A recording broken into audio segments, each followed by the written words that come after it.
Is the buying and selling process in England and Wales broken? Today, I'm joined by Toby Leek, who is the president of PropTmark, NAEA. I can always never get that one wrong, but never mind. You know what I'm talking about. The buying and selling process, does it need to change? Is it broken? Talk to me.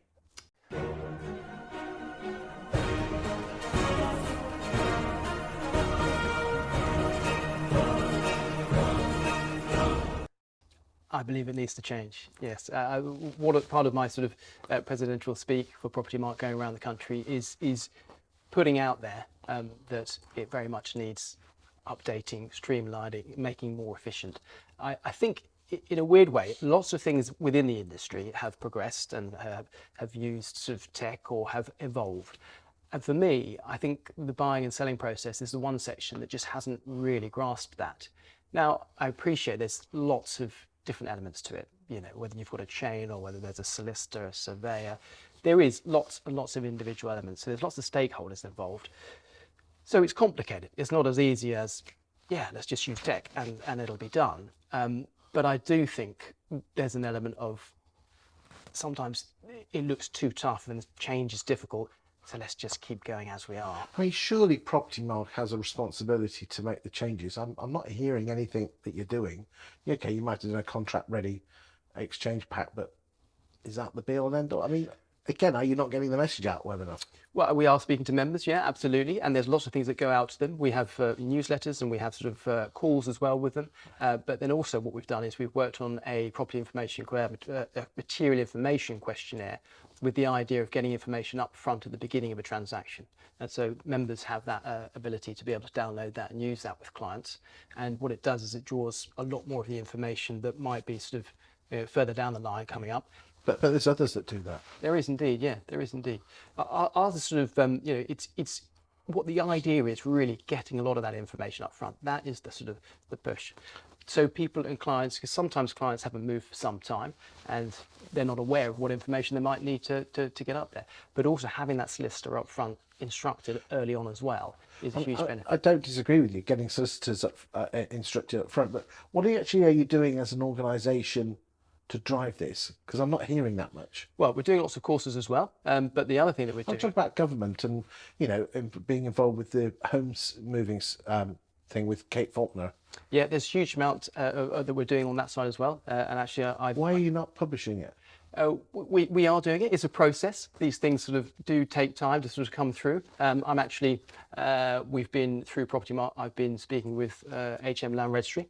They're doing a digital property steering group, and I'm on that as sort of on the basis of PropTmark to give them our view. And what they're doing is speaking to lots of different industry stakeholders, surveyors, mortgage companies, and I'm sitting on that as well and giving sort of suggestions and ideas on how transactions go, where improvements can be made and what can be done. Okay, but these were set up a few years ago. Nothing seems to have happened. Well, I feel like there's more of a voice now. Like I said, I'm going around the country talking about this in lots of different regions, and I genuinely feel, I think you're right, that people have been talking about this for a long time, but I genuinely feel now people are getting to the point where they really do want to see that change. And the people that I'm speaking to across the country, there's the amount of people that are coming up to me afterwards is astonishing, with ideas, different sort of suggestions, all from those members about what can be done. Well, those are you know, committee rooms, in smoky rooms in London where, you know, deals get made. In the short term, what estate agents can be doing today to facilitate quicker sales transactions? You know, when it takes on average 19 weeks to get a property through. You know, when I had dark with no grey hair, it was 8 weeks. You know, 15 years ago. Yeah. So, you know, what can they be doing? You mentioned getting solicitors involved. Yeah, exactly. But also a good solicitor. Getting a good solicitor, a good solicitor that is really worth their weight in gold. You know, there's no point just going for the sort of cheapest fee on a solicitor, because I really do feel that paying a little bit more for a really good solicitor can make the difference. Do you have a point of view on referral fees? I personally don't charge for referral fees. The way I look at it is I have a few solicitors that I've worked with over the years that are fantastic, that are really, really good. So I trust them. Okay, do you think we as an industry, and I appreciate you have to be very careful because you have your PropTmark president hat on, but do you think they are detrimental to the industry? If you'd rather not say, then don't. I don't think they're detrimental to the industry. I think that But if you're sucking, I heard a scenario a couple of weeks ago where the solicitor was charging £1,450, of which 900 of it was going to the panel and the agent. I think that's what needs to be kept an eye on. Or to what degree is this being done, and to what? Because if you're sucking all the money out, then there's not you pay peanuts, you get monkeys. Okay, so what about material information? If you don't mind me saying, what are PropTmark doing about policing that? Because I must admit, I like the next man or woman, I love a little crafty look on Rightmove, and property's been on the market months, and all the ask agent, has it got ask agent? What are PropTmark doing because that would certainly speed up the process. Yep. Yeah. Well, we're having continual conversations as well with trading standards and various other stakeholders. We've also gone out to members with a survey as well on our questionnaires, and where they feel like what would be beneficial to have in there, or if there's things that they want to sort of change in there, what it is, their suggestions and ideas. So that's ongoing. That's a survey that's ongoing, and again, we send that out at conferences and on newsletters as well, so we can continue to get feedback from people that are on the ground. Do you think trading standards should start coming down on agents that are not doing material information? I think they should, because I think they need to look at those people that aren't doing it, because otherwise, if there's no policing it, then people just won't do it. So if no one's policing it, then it's going to continue like that. Whereas if they know that people are policing it, and that it will become an issue and they will look at it, then I think agents will start doing it and be more efficient on it. Do you think PropTech and could do a helping hand in this?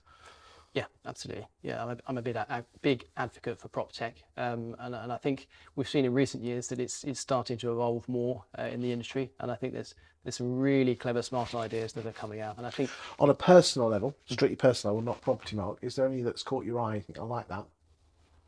In terms of PropTech, personal level, not PropTmark.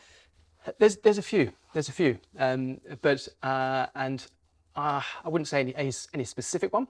I don't want to be unfair, but there's certainly a few that I've seen that have been very, very smart. Okay, don't mention names. I appreciate I was probably a bit naughty, but I had to ask.